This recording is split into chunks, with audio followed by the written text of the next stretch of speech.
So how do you create a brand that truly represents who you are and the products you sell, as well as building a business that you can scale online? That is what this podcast will help you do. My name is Henry Kaminsky Jr., and welcome to the Brand Doctor Podcast. Let me just make this statement loud and clear. Jersey's here, Jersey's here. All right, guys, welcome back to another live stream Brand Doctor Podcast. I'm super excited to have my next guest. He is an international sales expert. He owns a company called TCR Consulting, and he has been working with businesses for many, many, many years, helping them build their sales teams, build their sales acumen. And his bio is 3 pages long, and I everybody just reads bios from top to bottom. I'm not going to do that. If you want to sell high-ticket services during the COVID crisis, this is the man that we need to listen to because, man, when I tell you, I found him on Instagram not too long ago, and his content is so solid. I said, Chris, I just reached out to him cold turkey. I said, I would love to have you on my show because, man, you know what you're talking about. And there's a lot of charlatans out there that have no idea what the hell they're doing. And we could see them from a mile away. So without further ado, I want to introduce Chris Ross to the show. What's going on, my man? Another day in paradise, my friend. That's man, any so day in why you got to be moving. Yeah, I hear you, man. So you're out in the UK. How's everything out there?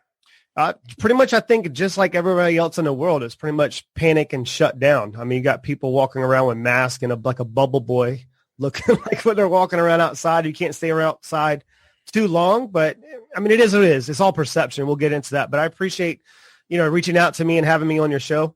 It means a lot. I look forward to, having this conversation, and hopefully all the listeners get some value and some tips and some nuggets to be able to implement in their system, whatever they're working on. I love it. So this is the big question that I've been getting. I do a lot of live streams on Instagram. I try to get in there at least once a day. It's tough. On Facebook, I'm getting pretty consistent though. But the question that I'm starting to get quite a bit, and that's why it really prompted me to have you on the show, is, okay, I sell a high ticket service or product, and now everybody's really constricted their budgets. How the hell do I get out there and sell my high ticket offer to the folks that I truly want to help? Because my product and service really does make an impact, but now I'm having a hard time getting people to take out their credit cards or do that wire transfer. Mm-hmm. To be honest with you, it's all perception, Henry. It's how you're viewing the situation. As we know, unpredictability is bad for business. Team morale. I mean, you have coronavirus is causing tremendous uncertainty in our work and private lives. In unsettled times, sales leaders must take a closer look at their own behavior and ask themselves one simple question. Are you contributing to the panic with your buyers? If it's unsettled times, you're there to create certainty, are you not, as a salesperson? So if you're selling a high-ticket program, I sell a high-ticket program just like I would sell a popsicle, the same way. I need to break through their emotional barriers to get to the emotional baggage they've been carrying around all their lives potentially. When you remove some of the things that prevented them from really reaching a certain level of success, Henry, you'll have a lifelong client. I hope that makes sense. But when you're asking yourself, are you leading your teams or you're leading your buyers to a more productive conversation? To be honest with you, I'm not really dealing with the objection of coronavirus. I'm not really dealing with it. I'm jumping out in front of it. Does that make sense? It does. It totally makes sense. So what is the objection that people are bringing up? Like the one that I get is we got to conserve some budget. So, coaching is going to be put on hold. I get that one. Or do we continue the project because is this right? Is this now the time to launch this? So these are some of the, it may not necessarily be the COVID objection, but those are the things that are going on in people's heads. And, some people are struggling with how to deal with that. How do you say, yeah, you're right, I don't know if this is the right time to move forward with this, or, your confidence in you being empathetic of the situation. Yeah. That's going to get you through this. So it's all about educating your buyers on what is actually really going on with the economy specifically on the business cycle. Most people don't have an understanding of the natural rise and fall of economic growth, Henry. And that occurs, it always occurs over time. Understanding this cycle and communicating this with your buyers will help them make better financial decisions. That's what it's all about. You have your expansion, your peak, contraction, throw, right? I mean, it's everywhere in the world. You're always going to see it. Jumping out in front of it and helping them understand that you're there to guide them through their journey. Now's not the time to put anything on hold. Now's the time to grow through this opportunity. Yeah. So that's another way of looking at it as well with your buyers. Are you going through this time or are you growing from it? What are you doing with your time? All over the world, the most successful people are the ones who have consistent and sustainable hunger. This never goes away with people like ourselves, Henry. Communicate that with your buyers. Help them understand they need to take this time to work on themselves and what can you do differently coming out of this pandemic? Like looking at it with, are you going to settle for after this pandemic? Are you going to use this time to get yourself in a better situation? So when you're looking at that type of bird's eye view, you're going to create more of a curiosity with your buyer for them to start looking at things the way that you're looking at it. So I hope that would help. It does. It does. It does.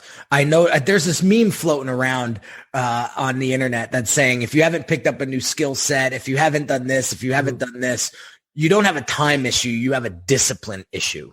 True. And I think a lot of times we think, we think it's time and it's not, or we think it's the circumstance and it's not. It's our discipline to get shit done.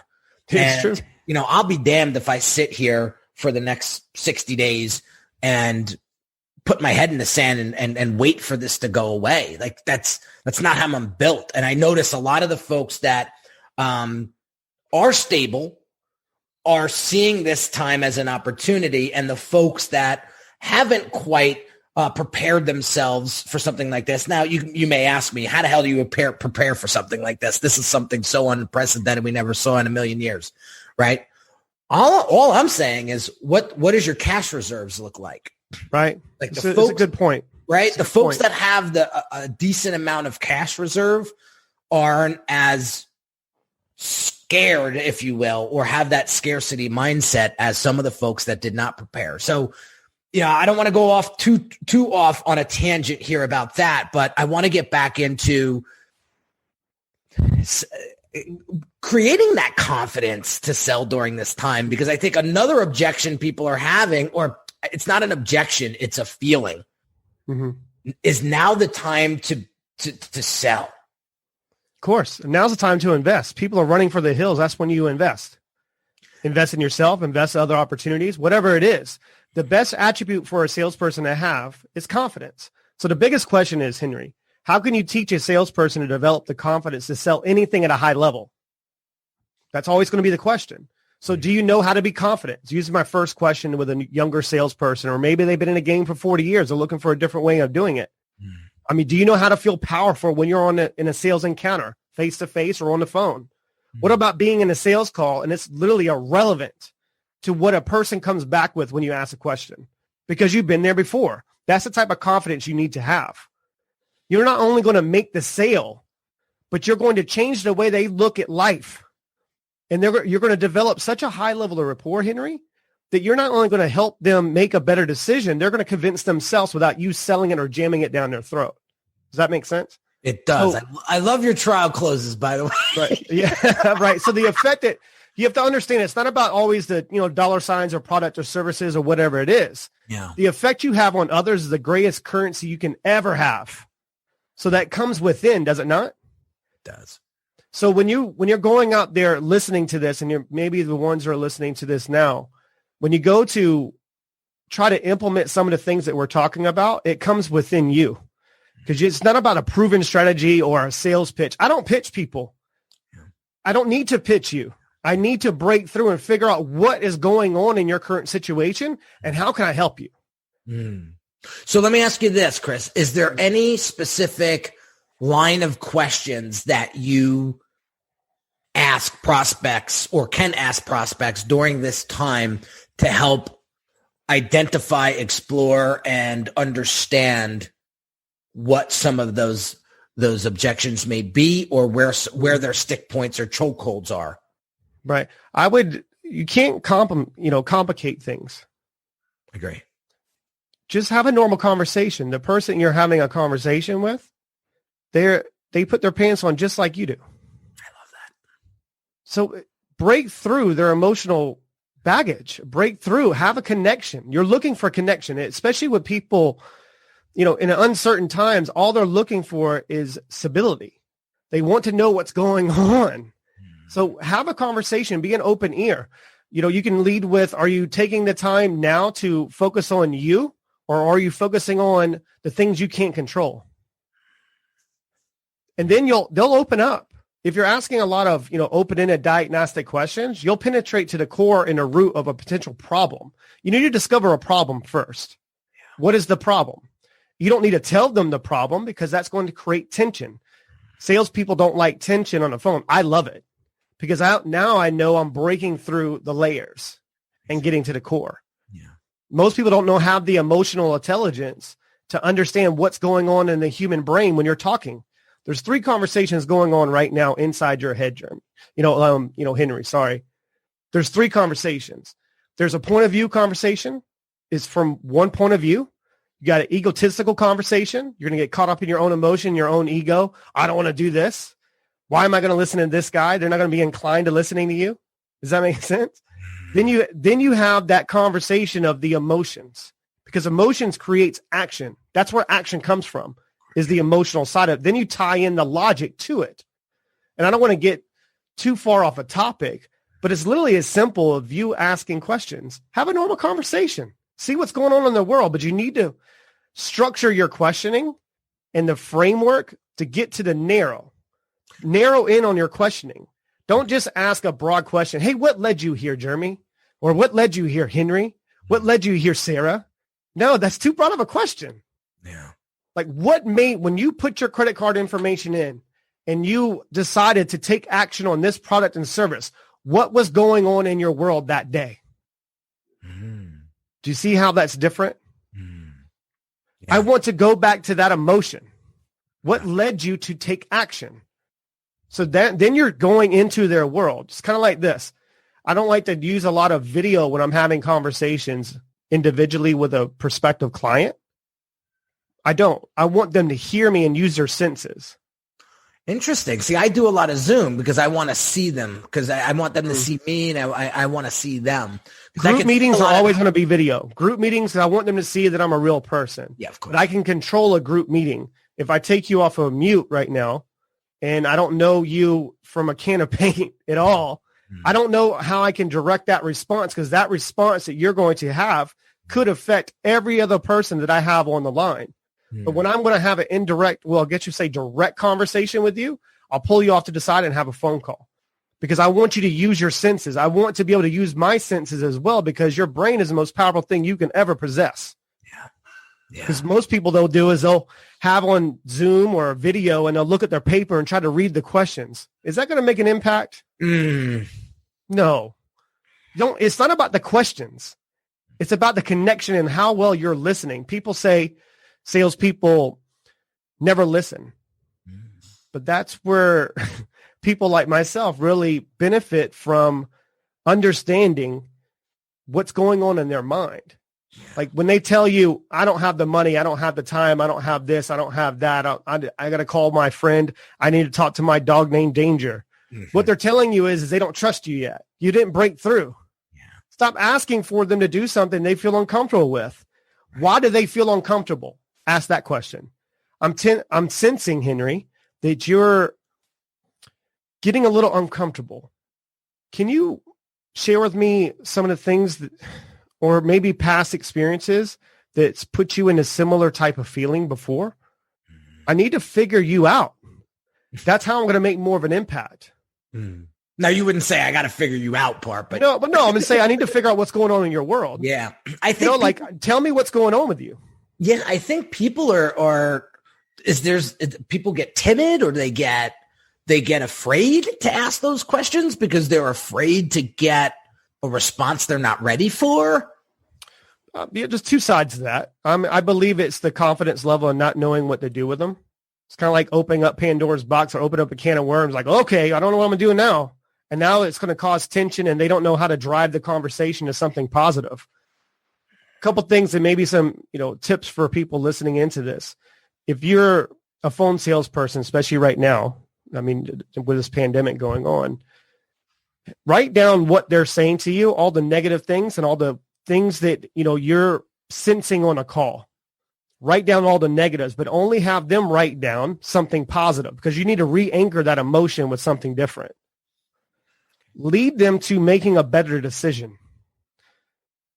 I love that. And when you lead them to make a better decisions, you're not just changing their lives, momentarily or just during that sales journey or buying a product or service or good. What you're doing is you're going to create an environment for them to feel safe, that they always look at you as the person is the expert and is going to help them, give them a piece of advice. Maybe it could be something, maybe explicit knowledge they're looking for. A lot of people say that the more that you read, the more information you'll take in. It's not the smarter that you'll become. It's about how you can take that explicit knowledge and be able to apply it to real life solutions. Then you'll make an impact. You'll make a huge impact, not only with yourself, you'll make an impact with the company, whatever it is you're selling for. I hope that gives a little bit more in-depth look on what it really truly takes to be successful in today's marketplace and sales, because it's not, you can't just ask a bunch of open-ended questions and not knowing what to do with, and you expose the real problem. Discover the problem and figure out how you can give the proper recommendations for them to work it out on their own. I get it. Salespeople love to tell them the solution. Here's the problem. I see the problem. Here's the solution. It's not a one-size-fits-all solution to every problem. Every person is different. They're unique, very different individual. Because what works for me isn't going to work for you. What works for you isn't going to work for me wholly. I need to figure out, okay, what are some things that potentially has held them back before? How can I remove that or make it better for them? A lot of people, they talk about objections. One of the biggest misconceptions about objections, they say that's buyer's interest, kind of. Well, what they're really telling you is that they're not truly sure they can trust your opinion. Okay, well, tell me about this or tell me about that. I'm driving the conversation. I'm there to ask the questions. You're there to answer the questions, but I'm going to listen to what you're saying to me and what you're not saying to me. And I'm going to tie it back in with the emotional or a point of view conversation, egotistical conversation. It's all about leading them to making a better decision. So if you're listening to this and you have 10 people you need to call today, figure out how you can ask the questions to get to know that person. Relationship build. Yeah, be genuinely curious. Yes, of course. I'm just a curious individual. I think that's what's helped me in my life and my career in sales. Like I'm curious. Like walk me through your adult life. What happened? What are some things that you can control? What can you do differently? Talk to me about what you really want to accomplish and why. Why do you want to accomplish that goal? Because you need a target and a goal. Target something you chase. A goal is something you're trying to accomplish. There's a difference, complete difference. When I'm training companies and corporations, I'm training them in the same way that I would train an individual, Henry. Same way. I noticed that you say my name a lot too. I'm picking up on that. And very, very important to use the person's name too. It makes you feel comfortable. Makes you feel like they're paying attention to you. And it's, paying attention, you're dropping anchors and you're picking out, different mirroring and you're trying to trigger them. Because when I say your name, that's your name. You were born and your parents named you that, correct? Yeah. So you've heard that name more than everything else and you recognize it because it's yours.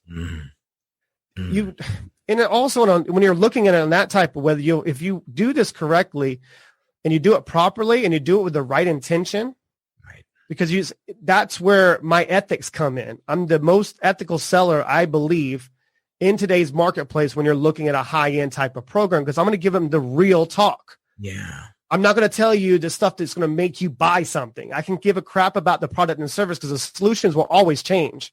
The world's always evolving. So when I'm saying your name, I'm looking for that connection with you. And if you do it properly, they'll start saying your name and seeing you as a person of influence. I like that. I was talking to one of my college buddies yesterday on a text message, and he was talking about some of the people, some of the bigger names out there. Mm-hmm. And he was like, all these guys are selling hope. And he's like, and I was like, you're right. There's a lot of hope selling going on, but there's not a lot of real selling going on. And I said to myself, I'm like, are you selling hope or are you selling real? Right. And like, I may not have the jets and I may not have the penthouses in Miami and I may not have all that money, but is that really the defining? It depends on how you measure success. Right. And I just was like, I'd rather sell real than sell hope, because I like what you said. Anybody can sell hope. Anybody can get you to buy something. Mm-hmm. And then what happens when it falls flat? I'm seeing a couple of people. That's your moral obligation as a seller. Yeah. Your moral obligation is do what's best for that particular client or buyer at that time. Yeah. Like, Henry, I will never give a recommendation to somebody that I believe they can't execute on that product or service. I'm not selling you that product or service. What I'm doing is I'm trying to find the right client for that product and service, whatever it is. And when you look at it backwards and you're looking at it that way, they feel that, Henry. Yeah. They don't just hear it. They feel it from me. Like a lot of people, they talk about themselves. They try to position themselves high, too high. Well, and that's when they're selling the hope, is when they go, listen, I've been doing this for 18 years and I've been doing this and I've made $7 million in the industry and I'm one of the top people. They don't care about you. Who cares? No one cares. Mm-hmm. I don't even care to hear my bio, and I'm glad you didn't read it, because I don't ever want to know that I actually arrived in the game. That's a motivating factor for me. When it's your moral obligation to always do what's best for that particular student or buyer or client, that's your recommendation, that's your reputation on the line. Mm. You're going to fail your buyer. So gaining more knowledge is another one. You need to gain enough knowledge for you to understand what the buyer is saying to you. What does the company want? How can you create the win-win? Everyone needs to win. That's why I have the podcast that I do, the win-win effect. Love it. It's all about what's going to be in the best interest of them, my company, whatever I'm selling, all the way down to the assistants, all the way down to the marketing team. When you align all these processes and all the departments together, you can have a powerful company, powerful, and people are going to want to know you, want to know more about you. And then we start talking about all the other companies you own. Yeah. Henry, to kind of give you an example, I have people that have been around me for the last 7 years in business, and they keep going to different companies I start. That's a lifelong client. Yeah. And it's only done by connection and you being empathetic of their real situation. Is it really going to help them? So seek to understand, not to sell, is what I'm hearing. Ask those deeper questions, and be careful with your tone. Obviously, when you're asking the questions, you don't want to come across defensive. You don't want to come across pushy or any of that, way, because your tone can really make or break you on how you ask those questions, right? And then as you discover more, a lot of the conversation that you were talking about today reminds me of this book that I just read. It's called It Takes What It Takes by Trevor Moawad. Great book. But there's a line in the book that he says, and he says it a couple times, and for impact, he said that leaders are heat seekers. They're not heat deflectors. So real leaders that step up in times like this are going to go towards the pressure. They're going to go towards the heat. They're not going to run away from it. And that really stuck with me. I was like, damn, I was thinking of times in my life where I ran away from pressure, or I was afraid of it. And I was like, wow, that didn't serve me, nor did it serve the person that I was trying to serve. Right. So lean into it is what I'm hearing. Right. You got to feel it. Just like with the buyer. I mean, a lot of times when they create that tension and they open up that can of worms and they get to the core and the root of the problem, and they know it's the core and the root of the problem, and they're scared to address it with their buyer, because they don't really know, they don't have the emotional intelligence to be able to lead them to an understanding of what they desperately need to do. So how does one build that intelligence? I think that's, we'll look at that and then we'll wrap up. Right. How to develop that type of intelligence is, and it's just like confidence or anything worth of value is going to take time. You have to get in the trenches. You have to get in the grind. You have to get on the phone with people or working with them face to face, whatever your capacity is. You know, when you're working with corporations, a lot of times when I'm looking at it at a bigger picture and how I can quickly make an impact. Same with the company and corporation. Same with the individual. How can I make an impact with them? Because they're not interested in being pressed into doing something based on a pitch or that someone just can make a commission. Adopting the right sales approach for any salesperson is all about developing what works for you. Developing what works for you, Henry, will be challenging because considering there's tons of techniques that no longer work in today's marketplace. You talked about the jets and, you know, having the big, you know, house and all this type of money. It's not about the money. I've done very well for myself financially, very well. I'm very blessed, but it's not about the money for me. That's just a byproduct of getting the things that I want out of life, of me doing. They don't know what to pay me with, Henry, other than money, because that's what people measure success with. I measure success about how many people do you have around you that you inspire every day?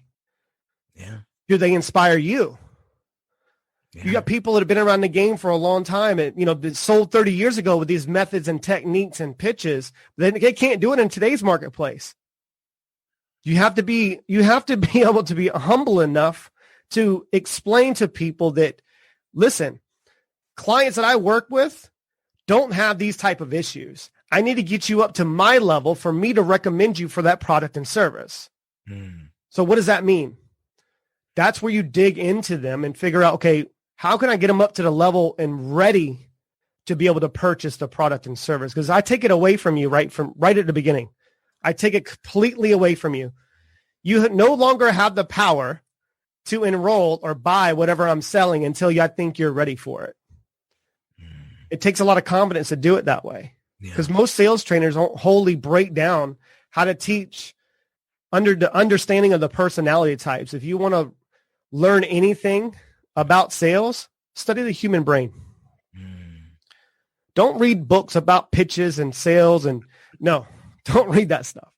Read books about science behind, the science behind sales and understand the emotional side of it or the egotistical side of that conversation, the point of view side of it. In my opinion, is one thing that you can never fake, Henry, is passion. Probably could tell I have a lot of passion about what I do. Yeah. To be able to have the passion, you need to have a firm conviction on whatever you're selling is making an impact with people's lives. Financially, spiritually, mentally, whatever. Top performing salespeople ask deep, penetrating, thought-provoking questions, and they show a genuine interest in diagnosing a real problem with the prospect. If you went to the doctor recently, I don't know, a lot of you, especially right now, that you want to go to the doctor and get properly, diagnosed with whatever's going on with you, that's malpractice. I look at it the same way as me being the doctor or whatever it is of their situation. I'm like, listen, here's what I see. Here's what I recommend you to do. You're not going to like it, but this is my recommendation. How can we go about working that out together? Yeah. You know what I've done over the past couple months that has really, really helped me prior to all this nonsense going down is role playing with my peers. So I have a couple groups that I belong to, and we call each other peak performance partners. So we'll meet once a week and we'll talk about the wins, the losses, how we, what we're trying to do with each other. And I took a couple of weeks with I have two of them. I'm blessed to have two of them, but I took the last couple of weeks to really sit down and role play with them different scenarios on a sales conversation. And it's funny because when you have that role play experience and then you actually talk to a prospect, you feel like you had the conversation like 3 times already. So it's like been there before, right? You come to the conversation and you're like, I've heard this 1,000 times. I've heard this before. Here's how I would, and you just have this level, I think, of emotional intelligence to lean in and ask those questions. And I think this is the big stuff that I think we need to be focusing in on. If we don't master our sales acumen, we're not going to have businesses. I don't think we are. Some are not going to get businesses. If you're not online right now, I mean, I've had a 7-year head start on a lot of people. Yeah. Running my businesses virtually. If you are not trying to, force yourself into that type of industry, you're going to lose. Yeah. You need to see the writing on the wall, what's really happening. Are you going to take this time to be able to prepare yourself to recoup all the earnings that you lost? Just one thing that I don't like is the lose, because I try to win every day. Like, I try to focus on 1%, being 1% better tomorrow than I am today. So when people go to chase my results, they're chasing the old me. They're not chasing the new improved, because I'm trying to focus on those very small details. The difference between good and great is very small, but it always goes back to the habits that someone possesses. So when you're asking, if I had to give any advice to any salesperson, learn how to frame your calls.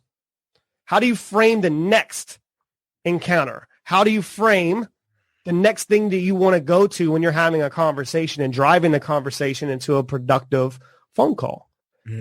No one and leaving your call with a positive encounter is always important, is it not? Studies have proven that you'll spend more money, 30% more money, if you're happy. So how can you increase the buyer's time frame, but understanding how can you increase the overall experience of their journey? That takes a lot of practice. And it's good to hear you say that you do a lot of role playing. Then you can roll that down with your staff, your sales team, your divisions, whatever it is. Because if you're leading, I'll put it this way. People think you need to lead from the front. That's not true. You ever seen a pack of wolves? She's leading from the back, my friend. The caboose. Yeah, the caboose. She's leading from because she wants to see what's going on, or the alpha dog, they want to see what's going on behind. Because they need to make the proper adjustments. So are you leading your staff? Are you taking the time to lead from the front or the back? Because if you lead from the front, you're going to turn around every once in a while. They're going to be way behind. So I hope that gives a lot more clarity to people listening in. And if any kind of questions for me, I'm open to. If you want to hear more from me, just go into any type of platform you have, Apple, Spotify, iTunes, everything. I'm on every platform, the Win-Win Effect, ChrisRossOfficial.com, whatever it is. I'm open book, man. Open book. Chris, man, I really appreciate you taking the 38 minutes today and sharing with us. I'm getting PMs here. I don't know how to turn them off. Sorry, guys. No, it's all good. It's all good. Chris, man, I appreciate you coming on today and sharing your insights and sharing your experience and sharing your knowledge. You dropped some great valuable bombs here that people, I hope, are picking up. Facebook went crazy. They're quoting you on Facebook. If you aren't online, you will lose. This is a great conversation. Success is measured by impact. I mean, these are some great comments here. And I'm happy to have you on the show today to happy to be here. To share with my audience. I'll leave you with this real quick, and if I can. Most of you watching this, the people that PMing and people sending messages, we appreciate it. But I want you to understand something. When you try to work on some of the things that we talked about today and implement it within your process or whatever it is to make a more of an impact with your buyers, you're going to go to do it, and you're going to go to try to implement it. You're going to realize this shit's hard. But don't go back to something that makes you feel comfortable, especially Netflix and chill. Philosophically, the capacity to strengthen and increase your hunger, now I'm talking about that hunger inside of you, is the one common denominator among the most successful people out there in this game. And the people that are actually the most successful you see with all the money and all the jewels and I don't need all that stuff, because my success, I define success and measure it within. How can I make an impact? So I leave you with that, but I appreciate you having me on, Henry. It means a lot. Reach out to me if you need me for anything. And other than that, man, I've really enjoyed it. Thank you, Chris. I really appreciate it. So there you have it, guys. We have plenty to work from now that we've landed Chris on the show, and he's given us some great insights on how to sell high ticket during the COVID crisis. So get out there, make an impact, get out there and lead from the back. I love that. It's the first time I ever heard that, to be honest with you. And, Get out there and help these folks. These people need you more than ever, and they're looking for people to step up, and let that be you. Okay? Right. Have an amazing day, and I'll catch you on the next episode real soon. Take care. Beautiful. Beautiful. Hey everyone, this is Henry Kaminsky Jr. again, and really quick, I want to invite you to a one-on-one consult with me right now if you're looking for the clarity and focus you need to build your brand. Over the past 13 years, I've served hundreds of entrepreneurs that have great products but struggled tremendously with articulating its value to their ideal customers. You didn't get into business to just change a few lives, did you? Your ideal clients need you. And when your brand has precision-crafted messaging coupled with beautifully thoughtful design that sounds, looks, and feels like you, they'll know you're the perfect match for them. If this is something you're struggling with, what I want you to do right now is pause this audio and go visit www.uniquedesigns with a Z at the end, not an S, .net, and book your one-on-one consult call with me. Remember, the quality of your brand will determine the quality of your clients, and the quality of your clients will determine the quality of your life.